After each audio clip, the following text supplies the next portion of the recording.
Hi, how you doing? And welcome back to another video on the channel. What I've got for you today is the preview video going into Game Week 34. I'm going to have a look at how my team did in Game Week 33, and then I'm going to talk team selection, transfer advice, and captaincy options moving forward. And with it being a blank game week, there is a ton of work that I need to do on my team. So with that, hopefully it'll help you out with your own thoughts as well. If it does and you're new around here, please do subscribe, like the video. We are trying to get to 350 subscribers in the near future, which for a small channel trying to grow would be a really cool milestone. And I do appreciate all the support we've had on the channel so far. So let's take a look at the team.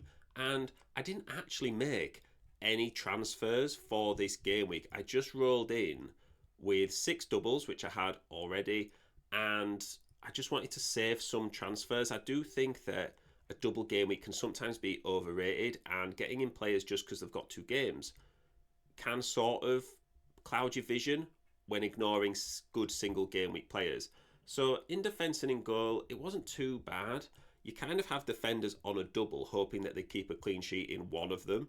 So it looks like a really good single game week defence. Now, Munoz and Gvardiol kept 1 clean sheet out of 2, as did Raya, and Kanate, because they kept a clean sheet against Leicester and only beat them 1-0, also got 3 bonus points, which was awesome. Semedo even kept a clean sheet on the bench. And speaking of the bench, Mitoma came on and scored as well. So it would have been a great week to bench boost. I did have the assistant manager chip active, so I couldn't have done that anyway. But I do think that if I have a similar bench score when I do bench boost, I'll absolutely take it. In terms of midfielders that I did play, it was a bit disappointing.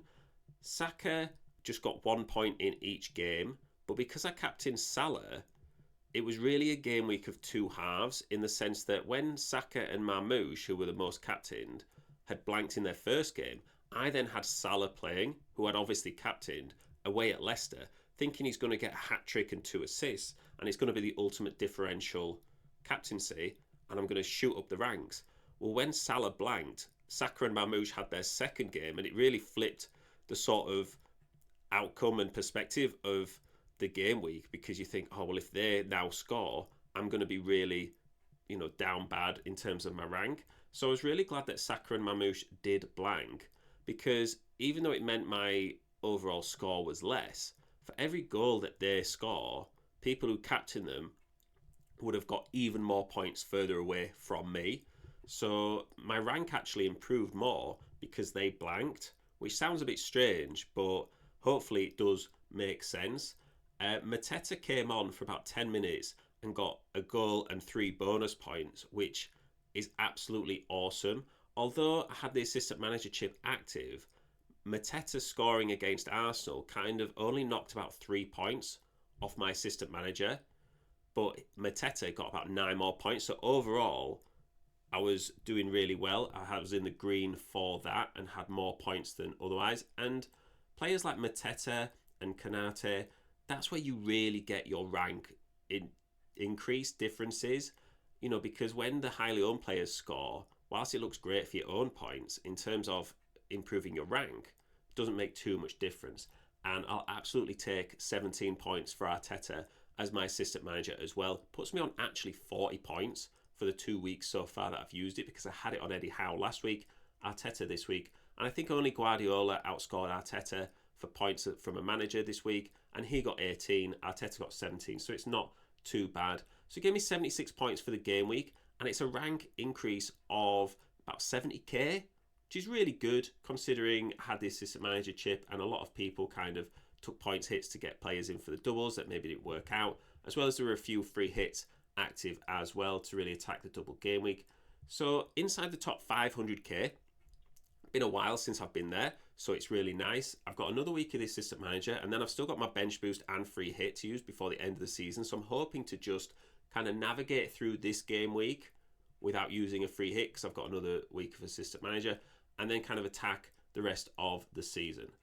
So in terms of captaincy for this game week, I think you've kind of got to go for Salah at home to Spurs. When Liverpool played Spurs away earlier in the season, they won 6-3. I think Salah got 2 goals and 2 assists. Now, it's not a guarantee that he's just going to do that again, but playing Spurs on any day is a good fixture, let alone when they're considering, rotating people to try and focus on the Europa League semi-final. That's their season. The league doesn't really matter to them anymore. They'll probably lose to Liverpool anyway. Liverpool, if they win the Premier League title at home. So they're going to win. They're going to really want to win. And I think you can just picture Salah scoring against Spurs. So I think he is the best captaincy option for the week, and someone who I'll be 99.9% captaining unless there's news that would suggest otherwise, like an injury or something like that. I think if you wanted to go differential and it was make or break time for your season, I think Cunha at home to Leicester is quite good. Maybe even a Strand Larsen at home to Leicester as well. And then you're looking at Isak at home to Ipswich. Either of those options are good. Are they better than Salah? Probably not. But then it depends on what you want from your game week. But for me, my advice would be captain Salah. I think everyone who is playing FPL sort of and not trying to just risk the whole season in a game week will be captaining Salah. So in terms of my team for this week, it's not too bad. Obviously, there's 6 players blanking, and then Arteta is also blanking. But I do have 3 free transfers that I can use. One of them is obviously going to be on Arteta. So then I'm looking at using the remaining 2 on the remaining players in my squad to then get 11 players out on the pitch. So we're going to talk transfers, and then I'm going to talk my manager options. Hopefully, it'll make sense and I can come to some sort of decision, because there's a lot of players to pick from for this game week.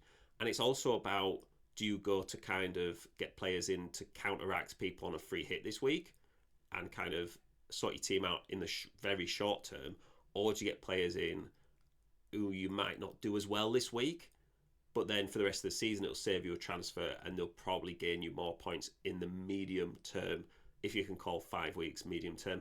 I do have a knock on Jose Sa in goal, slight injury, but I'm not going to use a transfer on him because the ceiling for goalkeepers is just smaller than the rest of the squad. On a good week you'll get 6 points for your goalkeeper, maybe 7, maybe 8 if you're really pushing it, get a bonus point as well. So for me, if Jose Sa plays, great. If not, I'm just going to rock it with 10 players for 34. So in terms of transfers, I've got 3 free transfers on the screen, but this is really going to be, 2 transfers that I'm going to use. I do want to keep hold of Man City players just because they have a better run-in for fixtures, and there is a chance of a double in Game Week 36 if they win their FA Cup semi-final. So that will just also save me some transfers later down the line. So the first player I'm going to look at is Munoz. Now, he blanks this game week, and then he has really tough fixtures. Like Forest at home isn't great, and I know we talk about Spurs away. I still wouldn't expect him to keep a clean sheet in that game. And then Wolves have also won 5 in a row till now. Now, by the time this game comes around, Wolves might have lost a couple in a row. But I just think the potential for Munoz just isn't quite there when you look at other options. Now, one option could be Cucurella. I think that would really be attacking this game week in the short term. I think for the rest of the season, Chelsea's fixtures don't look good. So Cucurella is kind of my second option behind O'Brien from Everton. Now, the main reason I'd be getting O'Brien in is because he plays Ipswich and Leicester both at home. So in terms of clean sheet options, that looks great. But for clean sheet options in this game week, it's not great because he plays Chelsea away. Now, Chelsea aren't playing super well, but it looks like Tarkowski's out for a while for Everton, and that does affect how their defence plays, and therefore whether they're going to keep a clean sheet. I could also just bring in O'Brien for the next game week when they play Ipswich at home, depending on how their defence looks against Chelsea. So it's not necessarily a defensive move that I need to make this game week. I could just save a transfer and get someone like O'Brien in the following week on that free transfer. Another option could be to transfer out Saka. Now, it might seem a little bit out there, but Saka's just not playing. And I think it's one of those where you kind of hang on to him because you're worried about what he could do, but you're not necessarily paying attention to what he is doing or what he isn't doing. And what he isn't doing is playing in the league. He's just not getting the minutes. Arsenal's running looks really tough, and the Bournemouth game might look like a good game, but then I think 2 or 3 days afterwards, maybe 4 days afterwards, they play the first leg of their Champions League semi-final. So is Saka going to play in that? He'll probably play, but he'll get 30 minutes, 45 minutes. He's not going to necessarily start. So with that in mind, I do have some midfield options that I am thinking of making. Now, Palmer is a bit like Cucurella. I don't like it. I think it would be a very short-term move to try and cover people who will be getting Palmer in on a free hit this game week. And there will be a few people getting Palmer in this week against Everton. But Everton aren't that easy a game, even with Tarkowski out. And then after that, Liverpool and Newcastle, I don't see Palmer necessarily, or Chelsea necessarily, doing very well. Palmer can obviously go and score massive points potential in any given game week, but I just don't think it's going to happen. When you compare someone like Mbeumo, who, whilst he has Nottingham Forest away, I think is a good option for the rest of the season, like can score against Forest, it is possible, and then Man United and Ipswich in the next 2 games is really good as well. So I could also go for Jared Bowen. Brighton away might look tough, but then I think having Van Hecke likely out for Brighton does make their defence weaker. I am also considering playing my bench boost in 36, where Brentford play Ipswich, Man City play Southampton, Newcastle play Chelsea, Forest play Leicester, and Villa could also double. So that does kind of play into it a little bit in the fact that I do want good fixtures for 36, which is again a knock on Palmer. So another potential out is Mateta, who will save me quite a lot of money to allow for any potential upgrades. Now, Mateta has been my player of the season pretty much, so it's not someone that I want to transfer out. But a bit like Saka, the minutes are just not quite there. And because he scored against Arsenal yesterday, you think, oh, it doesn't really matter. And it does matter that he's not getting minutes or consistent minutes. And again, the fixtures are tough. When you compare it to some of my striker options, Welbeck, you might think, why is he in here? But João Pedro is suspended for the next 3 games, which means Welbeck is going to play in all 3. So for the next 3 games, he remains a kind of a high upside option that maybe doesn't look as good with the stats. Cunha, again, that is super short term. I already have 2 Wolves. Do I want triple Wolves for the rest of the season? Probably not. You look at the Leicester game now, and it really would just be to counter people who are getting him in on a free hit. There's also talk that he might not play because he's probably going to leave in the summer. There's a lot of transfer talk about going to play places like Man United.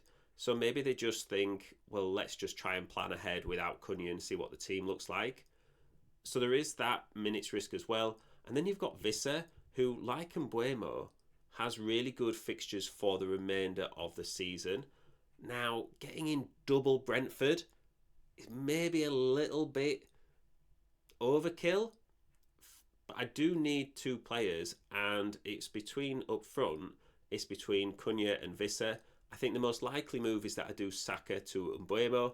That's kind of done in my head, which will also save me a little bit of money as well. And then I'm probably leaning towards Visser the more I think about it. But then Cunha this game week, I could play him and just kind of cover the points that way. So let me know what you think about my transfers, but that's what I'm thinking in my head is the most likely outcome for me.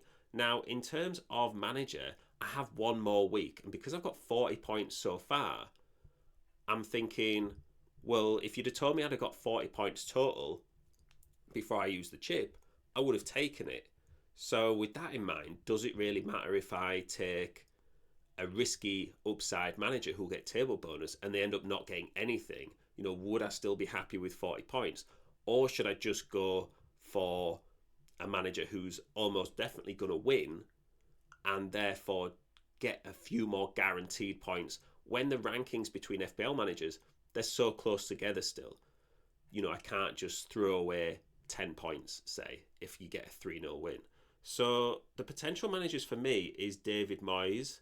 Now, Chelsea away, I just think is a potential table bonus fixture. Chelsea aren't playing well. Everton are playing well. I think they've only lost 2 in the last 12. So that is an option. If I was going to go table bonus, I could go for Moyes. I could also go for Thomas Frank away at Nottingham Forest. Now, that is the final game of the game week, and it is on the Thursday. So there is about a 4-day gap between the rest of the game week and this Nottingham Forest Brentford game. If I go from Buemo and Vissa, I'll already have 4 players because I've got Murillo and Alanga who are already playing in that fixture. I think Nottingham Forest are a little bit wobbly at the moment. They're not entirely, confident with finishing in Champions League, and they'll have just come out of the FA Cup semi-final, so might be a little bit more tired. Brentford have a lot of time to plan for that. So I think Thomas Frank would be my go-to manager for table bonus this week. But I think the most likely thing I'm going to do is go for someone like Eddie Howe, who has Ipswich at home. And that is sort of a guaranteed win, or, touch wood, as guaranteed as it gets. Could also go for Arne Slot, who is at home to Spurs. And we think, Liverpool are pretty much guaranteed to win that one because it would win them the title. So it's probably between Howe and Arne Slot. I did have Howe 2 weeks ago. Definitely a good move to move away from him because they lost 4-1 to Villa and Arteta got 17 points. But now might be the time to move back. So I think if Brentford and Everton were at home, that would give me a lot more confidence. But there aren't really any table bonus managers who play at home. So for me, I think it probably will be how I'll hopefully get between 8 to 10 points, finish in the high 40s, 50s for this assistant manager chip, and just be really grateful that I've got those points. Obviously, Ipswich can beat Newcastle, or Spurs could beat Liverpool, but I think it's a lot more unlikely. But let me know what you think in the comments about what I should do with my assistant manager. If you were in my position, what would you do? Would you go for high table bonus, or would you just take the points? So thank you very much for listening. Hopefully you've had a good game week. Bit of a longer video this week, but it's the longest or most I've had to talk about with my own team moving forward. If you've not checked out the latest free hit team, go check that out. Link will be now and also in the description. And if you've made it to this far in the video, please do subscribe as well. It really is appreciated. So yeah, good luck in this game week, and I will see you in the next one.